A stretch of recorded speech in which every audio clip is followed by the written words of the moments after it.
Hi, I'm Diana. And I'm Susanna. And you're listening to Global Caveat, the podcast where we demystify global health.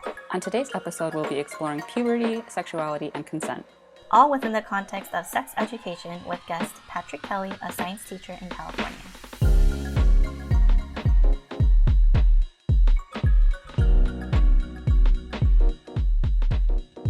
For more than 4 decades, sex education has been a critically important but contentious public health and policy issue in the United States and globally. The need for formal instruction came from the rise in adolescent non-marital pregnancies in the 1960s and the HIV/AIDS pandemic in the 1980s. There was a great need to make sure that topics such as contraception, condoms, and sexually transmitted infections were understood. This led to a widespread implementation of school and community-based programs in the late 1980s and early 1990s. But the focus of sex education was on potential diseases that could result from having sex. On this episode, we go beyond the traditional public health lens of talking about diseases and discuss the core fundamentals of sex education in schools, in the home, and everyday life.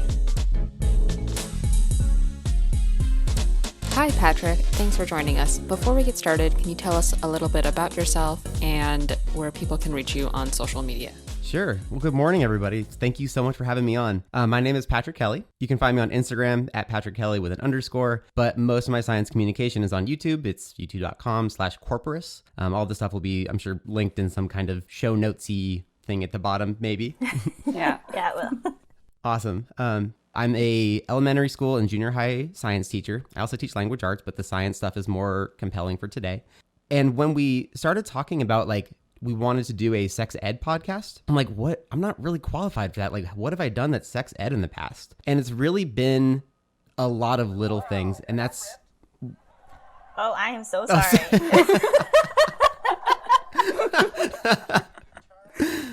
I didn't realize awesome. That my... I was watching Friends. That's fantastic. Do we keep that in? I really hope so. I'm so sorry about that. It's gone now. It's all good. We'll just pick up where we left off here. So thinking about what are we going to talk about when we talk about sex ed and your mission of demystifying global health is what goes into sex ed. And I feel like that's where my background is a little bit more diverse because right now I'm targeted, with the younger kids, the teenagers as young as 10 and as old as 14. But I've also worked with older adults when I was working in cardiac rehab centers because, of course, a lot of them are, worried about are their hearts healthy enough for sexual activity. Sex ed is everywhere, right? It's so multifaceted. It's so not just, hey, you are in 6th grade and you're learning reproductive anatomy. It has to be a larger thing past just A1 sex ed. That's great. So just to be clear, you work primarily with the youth population, right? Correct. Okay. And it sounds like you haven't actually taught sex ed itself, but you've definitely been around it in multiple ways. Right, exactly. And that's I am not a sexologist, a clinical sexologist, any of that. I've just had my hand in different aspects of overall sex education. Man, and doing the research for this episode, it just seems so much is there a good definition of sex ed? Going into a global health lens? I guess that's my question for both of you because you two are in global health. Going into this, what do you define as sexual education? Diana, you totally put you on the spot. Sorry. I don't think that I use the traditional, this is a sex ed class because, fun fact, I never had a sex ed class in any of my schooling career. But I think it's more of just an education on, or it should be on sexual health, sexual reproductive health, and then sexuality, in my opinion. That's how it should be. But I don't necessarily think that's the way that it is. Yeah, totally. You're correct in that. Yeah. Susanna, what about you? Let's see, my background in sex education is kind of interesting because around 5th grade and 6th grade, we had sex ed, but it was more about the anatomy. And so my very first sex education teacher was actually a male. And he was brought into the school and he had this diagram of the woman's body and the male body and the changes that would happen as we enter puberty. Right. And it was funny, we're all young and we're all giggling and we have these pamphlets and it's recess and we're all looking at these pamphlets. Yep. And I remember that's my earliest memory. And then I went into high school and health was a required class for our first year as a freshman. And one of the class sessions we had sex education, and that was what I got was, and this is in a public school in in the Denver area in Colorado. And what I got was, you know, the guy was talking about how he's in a committed relationship, but they're practicing abstinence. But then he said, but if you want to have sex, here are the consequences. Consequences, what a word. It was more about consequences because he showed a lot of pictures about different like infections and all of that.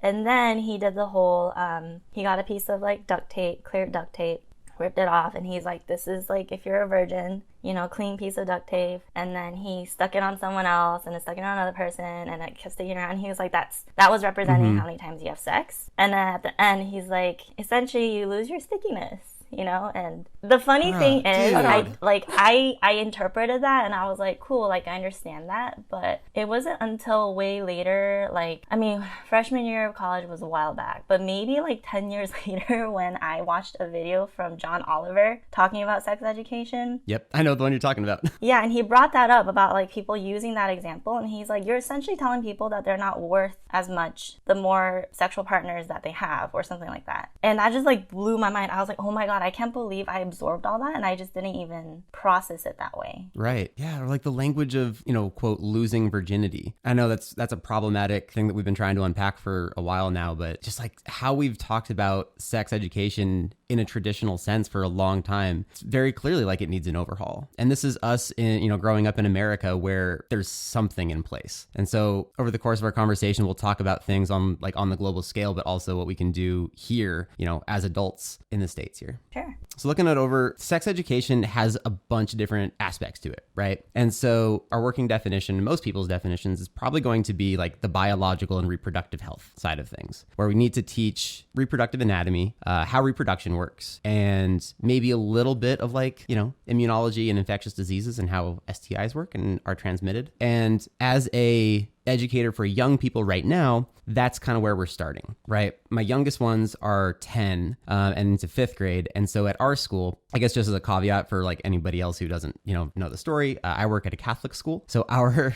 sex education is not within health or within science, it's within religion class. And it's branded as, quote, family life. And so it's basically, you know, how the religious aspect of you influences your family. It makes a lot of sense. I know why they do it. Do I think it kind of underserves our students? Yeah, totally. But one of the cool things is I get these same students again in 7th grade, and now we're talking like reproductive anatomy for real in the lens of science and reproduction as opposed to religion. So that's kind of nice to be able to do that again with them. So we have the biology side of things, but remember that sex education also has other aspects to it. We need to at some point teach like healthy communication, healthy self-reflection, because I think, Diana, you said this, where sex education should be teaching sexuality as well as sex. So like, how would you phrase like sexuality versus sex education, I guess? Because this is something that a lot of the guidelines were talking about too, like I reference the UNESCO review where it was calling for a more comprehensive sexuality education, which does include gender identity, sexual orientation, and not just here are the mechanics of how a baby is made. Yeah, I think that's a pretty great definition. When I think sex ed, I think anatomy, like, and traditional sex partnerships, you know, like male has penis and all the male reproductive parts, female has vagina, and then sex is when those two things meet. But then sexuality is like so much more, you know, like sexuality is like, it's not just male, female, it could be female, female, male, male, or, you know, other varieties. And yeah, like, do you remember the first time you learned that intersex was a thing? Yeah, that was... Yeah, I mean, like, I remember being a kid and knowing that intersex was a thing, but not really understanding, like, how it worked biologically. I think it's definitely more recently that I feel like I actually understand how being born with a combination of male and female biological characteristics could actually impact a person. Yeah, and it's almost like, you know, can't blame you. Like, this has been so the norm for so, like, how we've been teaching this has been so ingrained in our culture that like anything different is like, wait a second, hold on, back up. Like, please repeat this for me. Yeah. Which is cool. Like, that is ongoing sex education, not just for like, you know, 10 to 14-year-olds, but for adults. Like, this does need to be an ongoing thing. Yeah, I really think that it comes down to, I think people are scared when you start teaching them like about sexuality and like sex education and the idea of choice and how to give consent. People get really scared, especially under a religious context. And I went to a Christian school when I was younger. So I think there's this fear that like all of a sudden people are just going to go out and make these quote unquote immoral decisions. But as I get older, I'm like, actually, it's a really powerful tool to inform these people on how to make healthy choices. And that includes things like abstinence. Like if a person chooses that without having to have this like pretext of guilt and all of that, that's a really powerful choice for that individual. Yeah. Absolutely. Yeah, I think it's interesting that you say that there's this whole, like in terms of any religious schools, but not necessarily even religious schools, that there are parents out there that are against certain aspects being taught. But overall, a study done by Planned Parenthood found that 93% of parents are in support of sex ed. So it's just mostly that we need to have some type of definition of what it is, right? And I know that it's not the same in every single state, and that's just in the United States, but that most of them are in support of it in general. So as sexuality were to be included firmly and that's inclusive of all of these different things, then it actually is fine, I would imagine, because those parents would still want their kids to learn everything else. Now, my question is, do all those parents have the same idea of what sex education is? Exactly one of the issues, right? Yeah, probably not. I don't want to make it seem like we're just looking at this with like, oh, Catholic education versus public education, because that is just one of the influences. You will have, religious folks or people with different backgrounds at public schools too. And so how they teach, like how those parents are going to back up either lessons from school or how they're going to supplement sex education at home. Because remember, parents are still, as uncomfortable as it makes them, they should still be one of the primary sex educators of their children. Yeah. And so, the schools are one aspect of it, but parents are still going to influence their kids. Yeah, just backing up, because you're teaching in a Catholic school, and Susanna, you said that you went to a Christian school. I went to a public school, and I was just able to opt out, and that was it. Like, really? Yeah, it was just like optional. Like you were like, you could take this if you want. And I was like, well, if I could just not do anything for that semester, then I'm going to do nothing because I can. That surprises me because I most of my life was through a public system, and that wasn't an option, but the education that I did receive was very conservative. Yeah. Man. And so Susanna, you grew up in Colorado, you said? Mm-hmm. And then Diana, you're in New York now. Where did you grow up? In California. Oh, we talked about this. I'm sorry. Yeah. Oh, it's okay. Like, man, I went to school in California too. This sounds completely different to me. Yeah. Then again, religious school. I went to an all boys high school too. That was an interesting sex education time. Giggles ensue. But yeah, I feel like that's a good point that this is going to be so different. Like even just within our country, like there's going to be so many different standards of what sex ed is. Provide a little infographic right there if you want to check it out. It's the American Public Schools. But it's a little infographic about what is required to be taught in different states and how a lot of them don't even have to be medically accurate, right? If our very first job that we agreed on was like teaching reproductive anatomy or teaching like how diseases are spread, we're not fact checking ourselves and we're not making sure that like this education has to be held to a certain standard. That seems like an error. That seems like that could be a pretty easy thing to rectify. Easy is in air quotes here because none of this is going to be easy, and a lot of it involves both a top-down and a grassroots change. According to these stats from 2017, and this is from University of Southern California, of our 50 states, only 25 mandate sex education, and it only has to be medically accurate in 12 of those 25. That's mind-blowing to me. Like, that is such a large number of people who are underserved in our country. Even within those states, like how you treat inclusivity and you're trying to take care of everyone, getting away from that old school sex education where it's just like, yep, today is banana day. Today is like, we're going to look at a male and female anatomy chart day. We need to do better. I feel like that is the biggest understatement of today, but. Now, when you say there's a huge number or a big population that is being underserved with the current sex education system, could you just talk a little bit more about what you understand or mean by underserved? Sure. Okay. That is such a large can of worms to get into because, like, arguably everybody that is not in a position of privilege is underserved, right? Mm-hmm. And so what I was looking at was on the infographic talking about sexual orientation in an inclusive or a negative way, and all LGBTQ youth need to be included, right? And so this was One of the sources from Planned Parenthood said that LGBTQ youth are either overlooked or stigmatized a lot of the time. I feel like we're kind of on board and we accept that that is still going on even in 2019. And then what we need to do is like make it more inclusive for them. So can you think within your own sex ed, had it been inclusive of other non-heterosexual orientations? Was there any inkling or attitude towards that? No. I know we're making people dig deep here, huh? And for a lot of us, it's like remembering stuff from 10, 15 years ago. I mean, most of mine is all family given, right? Since I didn't have anything in terms of school. But in terms of my family, we have like a widespread of sexuality in my family. So I feel like it was very inclusive and I feel very lucky in that sense. So I think that I was very fortunate in having a very understanding and open family. Wow, that's like total opposite. Yeah.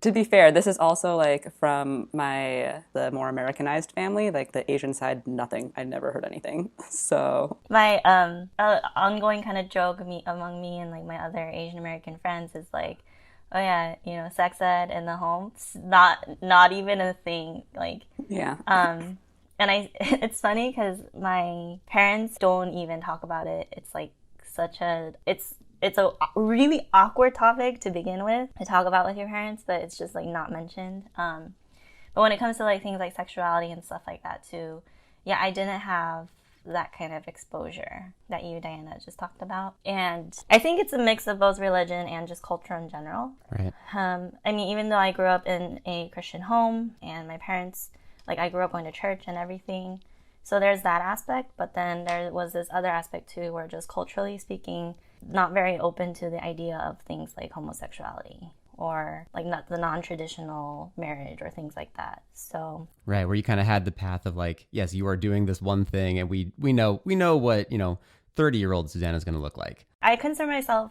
privileged in the sense where because I chose the path of public health, I've had to learn all of that. And my learning included unlearning all those traditional ingrained sex education values that don't really help a lot of people. Right. But then I understand where it comes from. But at the same time, I realize like when you look at the statistics and everything, I'm like, we need something better. Yeah, absolutely. Within that same Planned Parenthood report, like basically LGBTQ youth, they kind of postulate because of their education and lack of inclusivity within our modern system, they're more likely to engage in risky sexual behavior, right? And I feel like, okay, is that because we are not serving them the best we can? Is that because we don't offer resources? How can we better serve this population? Like as educators, that's what it's all about, right? Is serving a population of students who are learning from us. It shouldn't just be like we get to direct everything. There should be a purpose behind the policies that we put in place. All right, we're identifying some problems, but like, how are we going to kind of overhaul and unlearn some of those behaviors like you were saying, Suzanne? I love how you included that right there. How do we unlearn behaviors that have been so ingrained in us? And now because like millennials are finally getting in charge here, millennials tend to be a little bit more progressive, how can we then change our system? Visibility and representation are probably one of the easiest things to do. As a teacher, I like to use examples that aren't always heteronormative. And in talking about, in generalities here, however you do it at your school or however you're influencing young people is going to be different, right? How a teacher talks to kids versus how a sports coach or whatever activity you're involved in, that's going to be different. And what aspect of sex education you take is as well. So all the stuff is different, multifaceted. The pronouns thing, trying to make that a little bit more normal. So asking pronouns either at the beginning of the semester or at the beginning of the class, just so that it's not, I feel like if more people do it, then it's more normalized, right? Mm-hmm. And that's just as easy as a question as like, what's your favorite type of ice cream, right? I like mint chocolate chip. I go by he, him, and cool, you can call me Mr. Kelly, whatever. If we start making it that normal, then they're going to go into their adult lives thinking it's normal too. Right.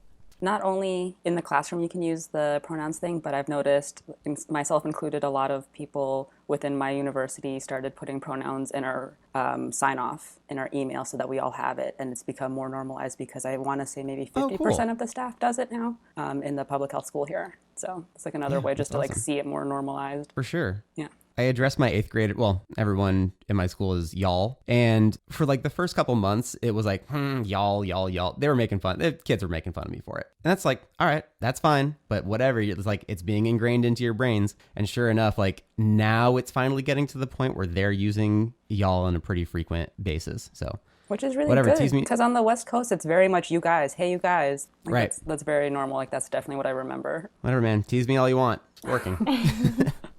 Changing terminology seems trivial, I think, to some people, but it does have a lot of power for sure. Yeah, absolutely.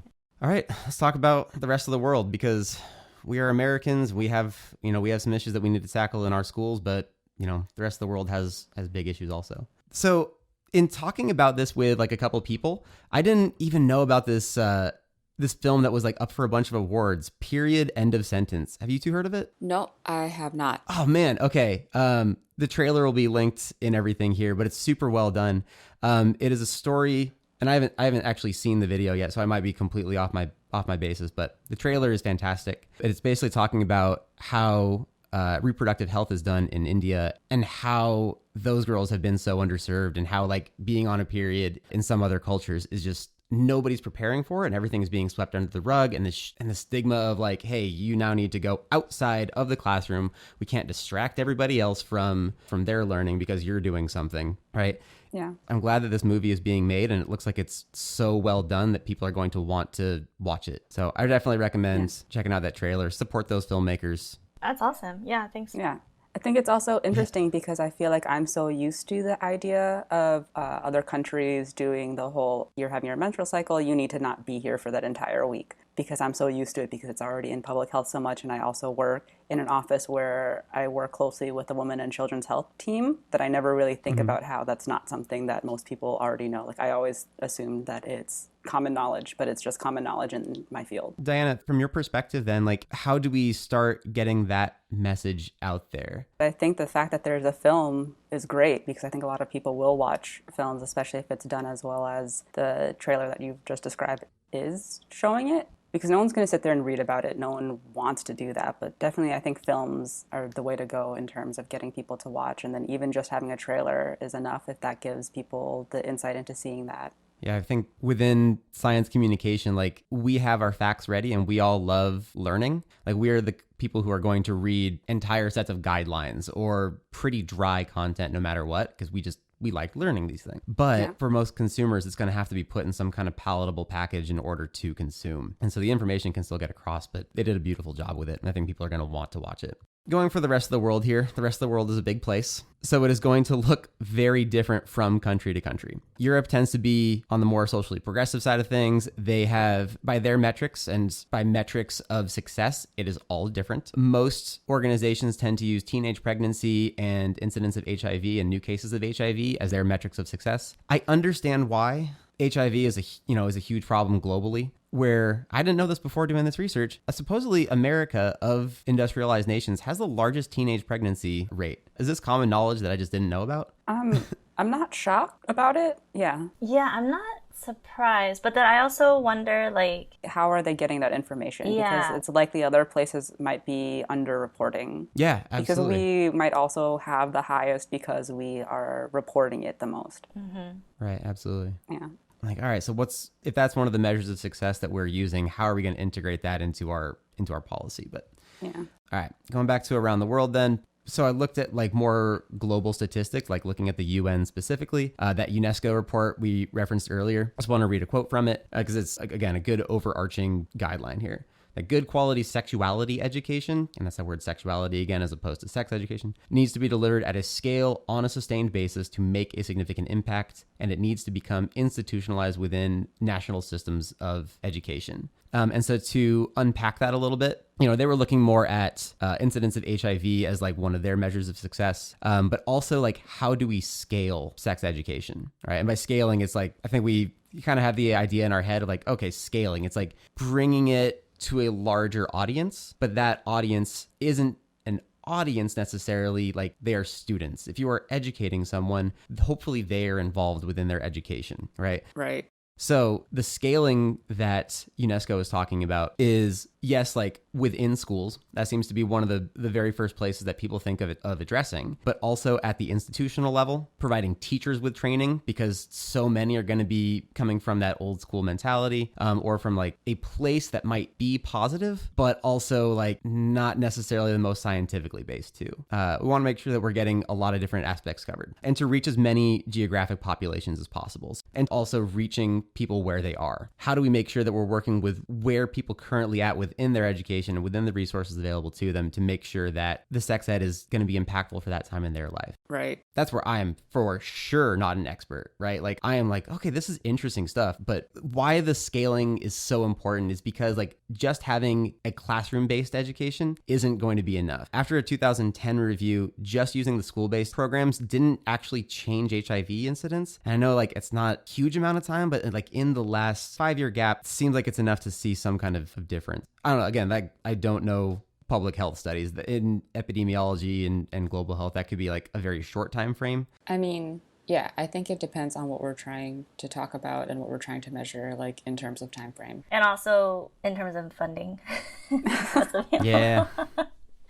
It's interesting, though, that UNESCO is talking about the whole idea of scaling, because I think in global health, there are these efforts to tackle various issues using scaling, and scaling is brought up as one of those things that like we need or that we need to work towards so that we can try and standardize and everything.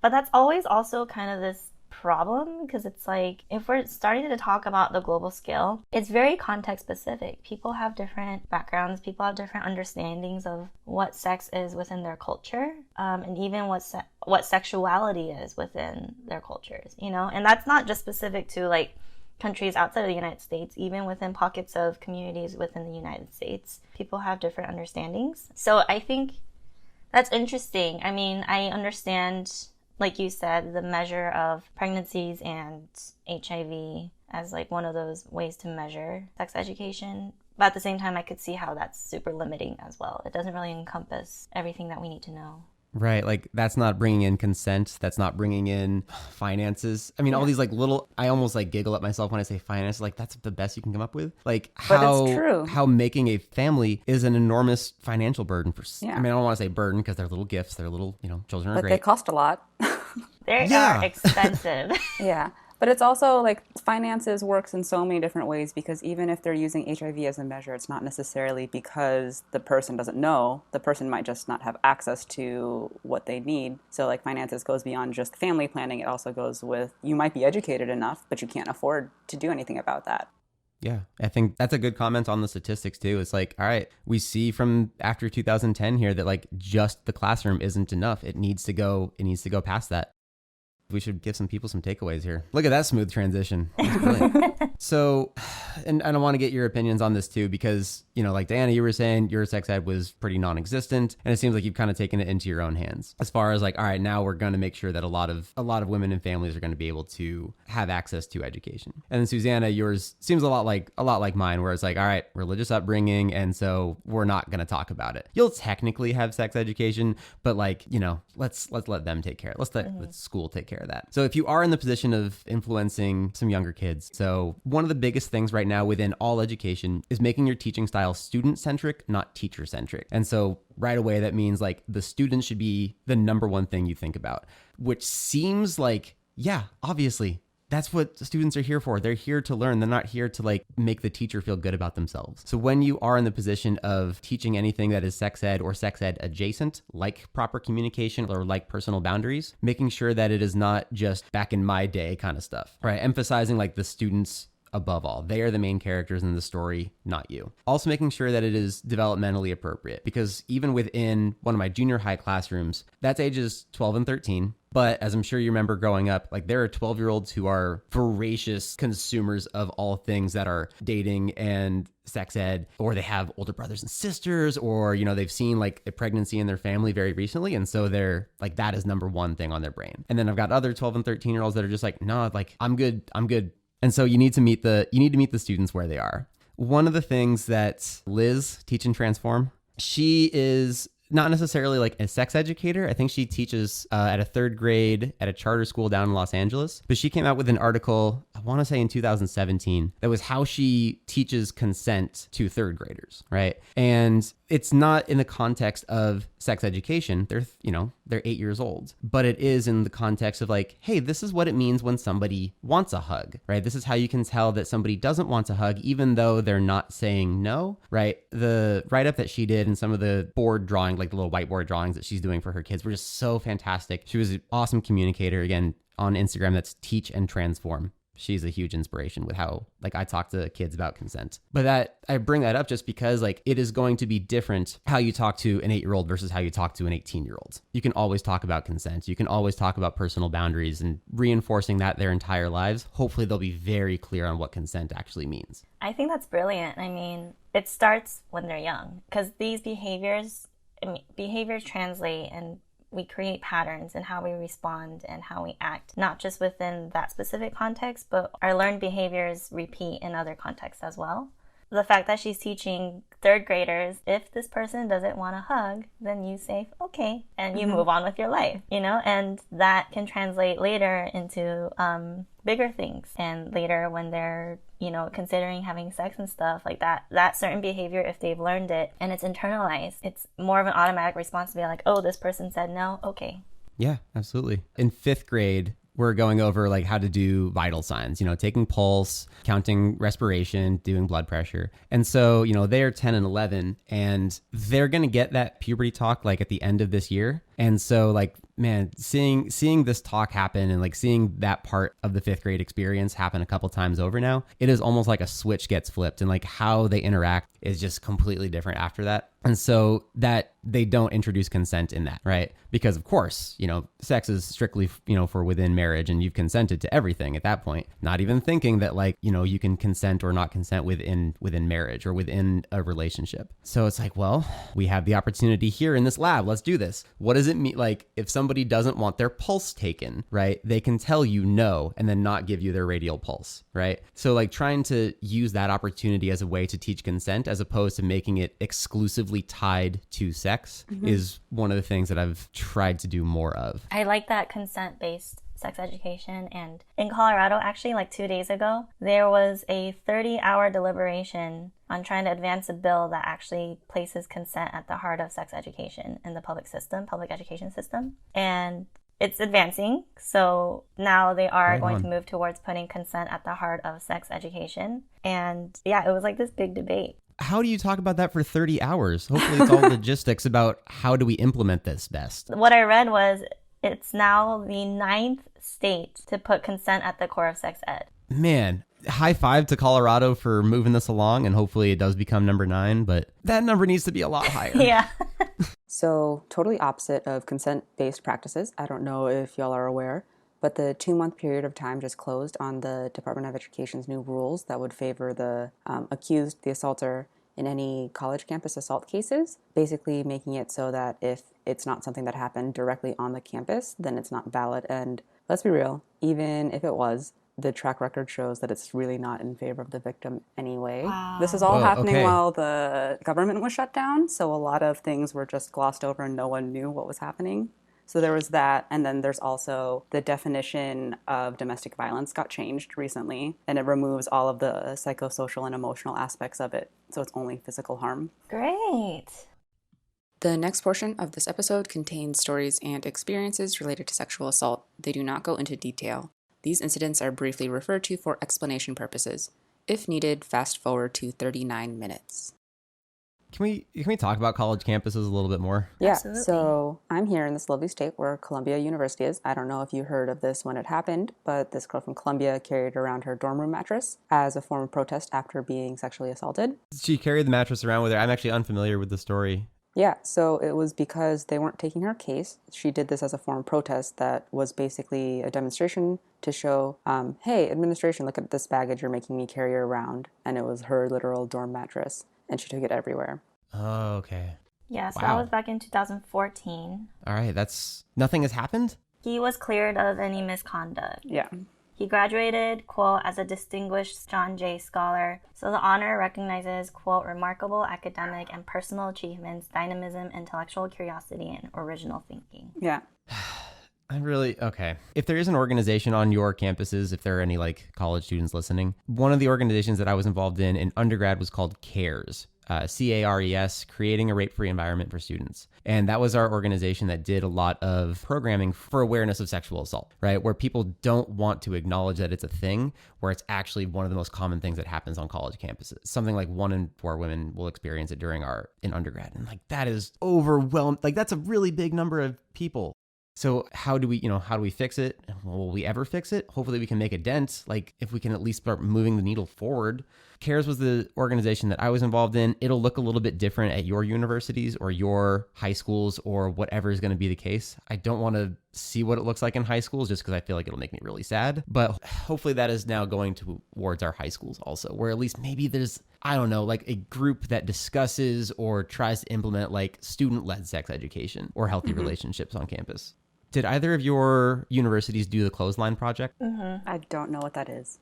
The Clothesline Project takes a clothesline and different colored t-shirts, and then people who were affected in some way by sexual assault get to add their piece to the project. So it can be like, hey, green t-shirts represent this person as a survivor. Red t-shirts could represent that it happened to a family member. White t-shirts could represent that like you recognize that it's a problem. I don't think those are the actual color codes, but example. The idea is that now you're walking around campus and you can't ignore this issue. You see the clothesline everywhere, and now you want to educate yourself about like, oh, this is getting my attention. How can I help? How can I make myself more aware of this thing? How can I bring consent to the forefront of our discussions? I've seen it on my campus when I was in college, and similar to the CARES program that you had, Patrick, we had something like that on my campus. And what I wanted to add on to that was, I think sometimes people think that's for people that aren't necessarily victims or survivors of sexual assault. They think, oh, it's for the general public so that we can learn bystander effect, which I think is super important. Like bystanders, for sure.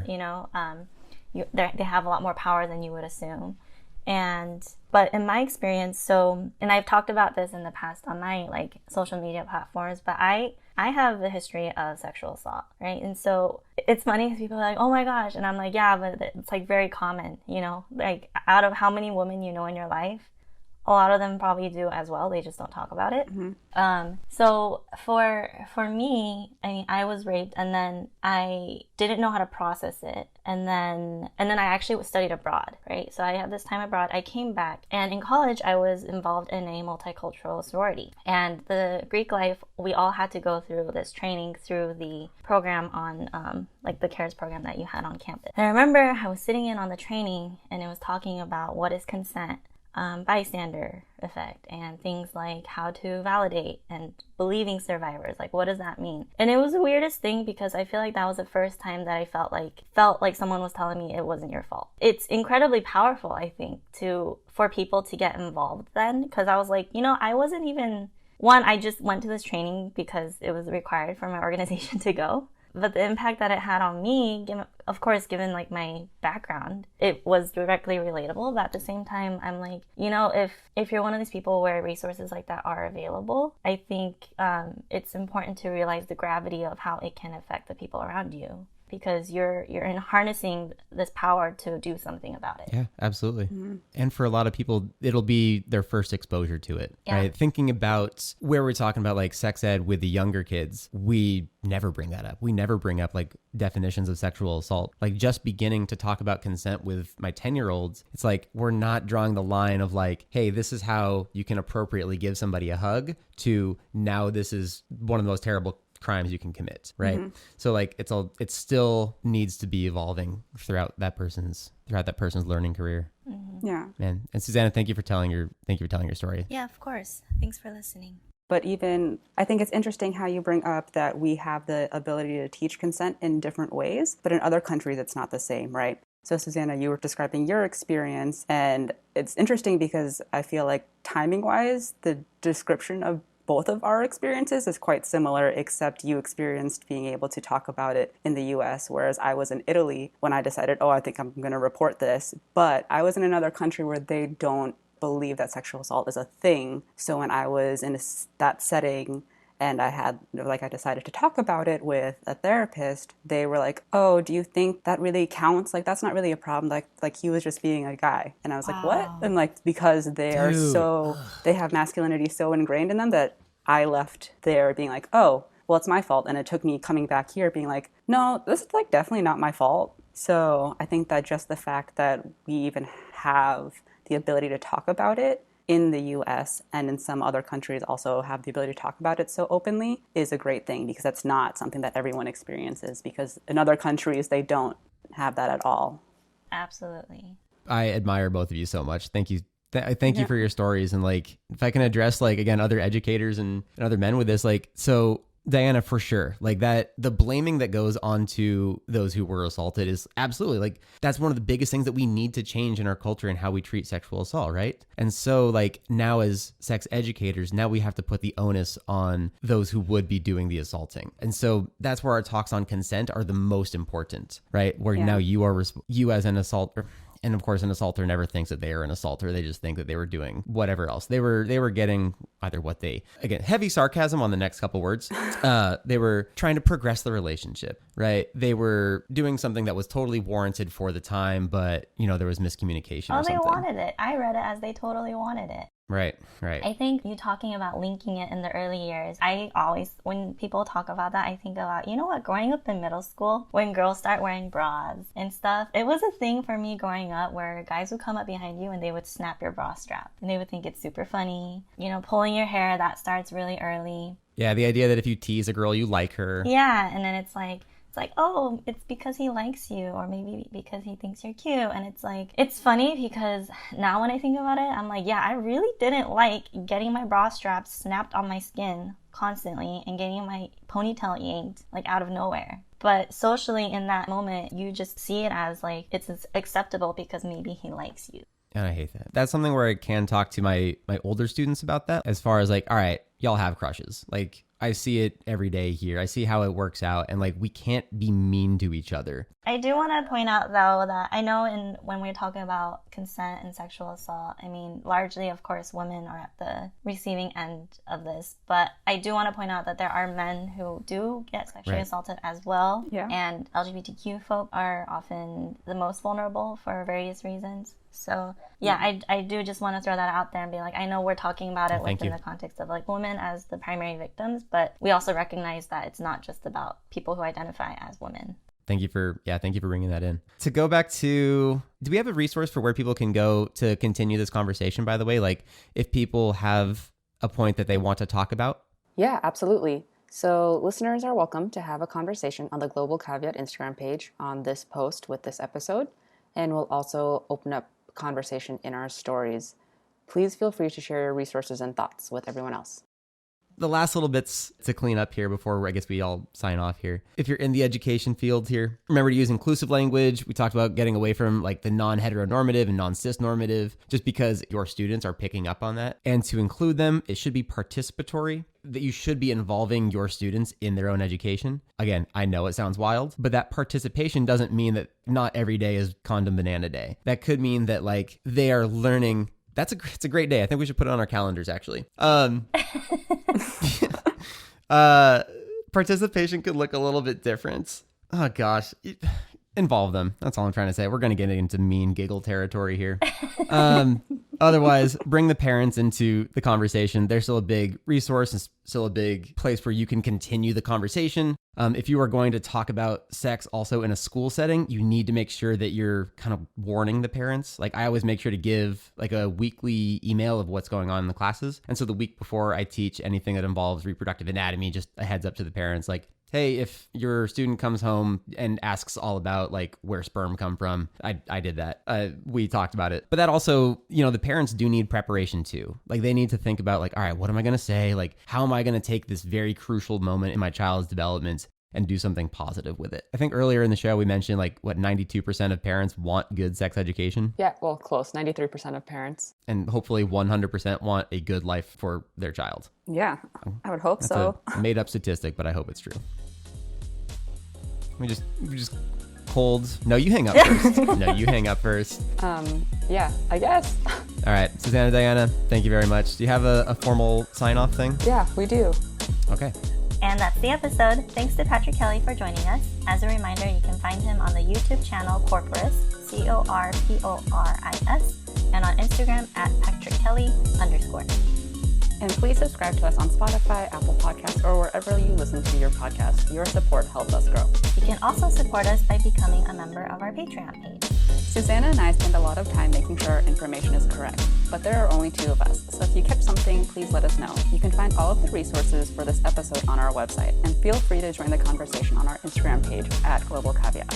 Feel free to reach out to either of us by emailing globalcaveat@gmail.com or to either of us on Instagram @Cladois and @Sujani.